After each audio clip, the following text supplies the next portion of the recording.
तो हम 3 ग्रहों की युति के बारे में चर्चा कर रहे थे। इस वीडियो में जानेंगे अगर आपका राहु के साथ चंद्रमा और शुक्र की युति हो तो ये युति आपको क्या-क्या प्रभाव दे सकती है।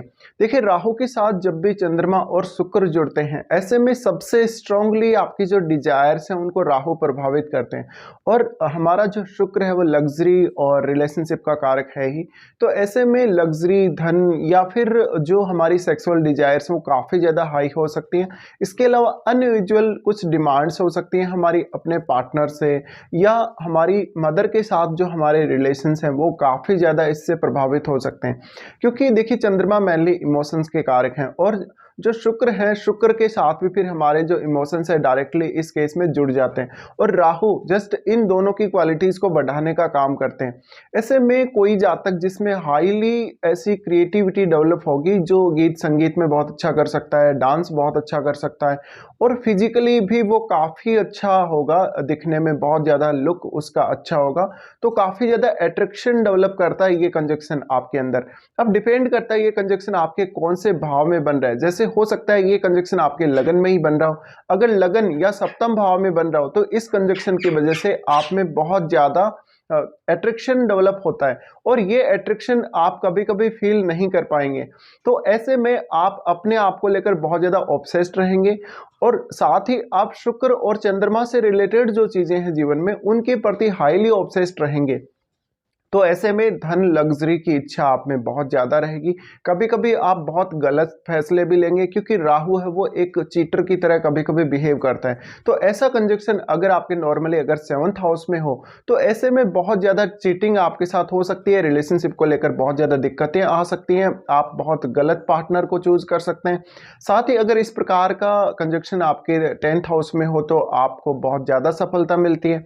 आपको स्पेशली करियर के मामले में फिर ये बहुत ज़्यादा अच्छा हो जाता है। और वैसे अगर सप्तम भाव में भी हो तो आप शुक्र या चंद्रमा से रिलेटेड करियर चुन सकते हैं या कोई ऐसा करियर चुन सकते हैं जहां पर आप अपनी क्रिएटिविटी को एक्चुअल में सामने ला सकें, दिखा सकें, एक अच्छे डांसर बन सकें या एक बहुत अच्छे क्रिएटिव पर्सन बन सकें। अब डिपेंड करता है कि ये जो कंजक्शन है वो पुरुष के चार्ट में है या स्त्री के चार्ट में है। देखिए, अगर ये कंजक्शन पुरुष के चार्ट में हो तो पुरुष के चार्ट में होने की वजह से उनकी लाइफ में बहुत ज़्यादा जो धन वैभव है वो बढ़ जाएगा। इसके अलावा बहुत ज़्यादा जो पार्टनर से एक्सपेक्टेशंस है वो बढ़ जाएंगी। इसके अलावा रिलेशनशिप को लेकर बहुत सारी प्रॉब्लम्स आएंगी। इसके साथ साथ जो माता जी के साथ आपके कनेक्शन है, जो रिलेशन है, उनमें आपको काफ़ी इश्यूज देखने को मिल सकते हैं। तो ऐसे में आपकी जो माता जी हैं, माता जी के सपोर्ट के लिए आप हाईली ऑब्सेस्ड हो सकते हैं इस कंजक्शन की वजह से। इसके अलावा देखा जाए तो ये कंजक्शन आपके कौन कौन से अन्य ग्रहों से प्रभावित है ये भी देखना आपको बहुत महत्वपूर्ण रहेगा। और इसमें बीच में कौन सा ग्रह स्थित है। जैसे हो सकता है कि चंद्रमा और शुक्र एक तरफ हो और राहु इन दोनों के मध्य स्थित है। तो ऐसे में जो क्रिएटिविटी होगी वास्तव में आपके अंदर वो बहुत ही अलग प्रकार की क्रिएटिविटी, नेक्स्ट लेवल की क्रिएटिविटी हो सकती है। अगर यहाँ पर चंद्रमा इन दोनों के बीच में आ जाते हैं तो ऐसे में आप बहुत ही ज़्यादा इमोशनली परेशान हो सकते हैं रिलेशनशिप को लेकर या अपनी क्रिएटिव स्किल्स को लेकर। तो ऐसे में थोड़ा बहुत आप दिखावा भी अवश्य करेंगे, आपका अट्रैक्शन होगा। अट्रैक्शन वो बहुत ज़्यादा हाईली अट्रैक्शन इसमें क्रिएट करता है राहु साथ में अगर हो तो। इसके अलावा आप ये देखें कि क्या इनमें से किसी का भी संबंध आपके 10वें भाव से है। अगर इनमें से किसी का भी संबंध आपके 10वें या फिर 7वें भाव से है तो निश्चित रूप से आप शुक्र से जुड़े हुए करियर में बहुत ज़्यादा सफल होंगे। इसके साथ साथ आपके जिस भाव में भी ये कंजक्शन बन रहा होगा उस भाव से संबंधित आपसे बहुत सारी गलतियां भी होंगी लाइफ में, बहुत सारे इश्यूज भी आएंगे। जैसे कि आपको लव लाइफ बहुत ज्यादा खराब हो सकती है, बट आपकी इमेजिनेशन स्किल्स और आपकी क्रिएटिव स्किल्स एकदम साथ मिलके काम करते हैं इस कंजक्शन की वजह से।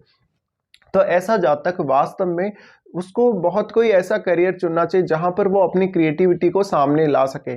इसी प्रकार से अगर देखा जाए तो आपको उस पर्टिकुलर हाउस का जो स्वामी है यानी इनका जो डिस्पोजिटर बनेगा वो भी चेक करना है। क्योंकि अगर राहु और शुक्र बहुत ही मजबूत स्थिति में हुए तो फिर चंद्रमा को आप वहां बेहतर तरीके से उपयोग में ले सकते हैं, अपनी इमेजिनेशन स्किल्स को और ज़्यादा बढ़ा के काम में ले सकते हैं। बट जिस भी भाव में ये कंजक्शन होगा उस भाव में ये बहुत ही एक्स्ट्रा ऑर्डिनरी चीज़ें डेवलप करेगा या या एक्स्ट्रा ऑर्डिनरी रिजल्ट्स आपके लिए डेवलप करेगा और बहुत ही अद्वितीय जो स्थिति है आपकी लाइफ में बनाएगा क्रिएटिविटी के मामले में।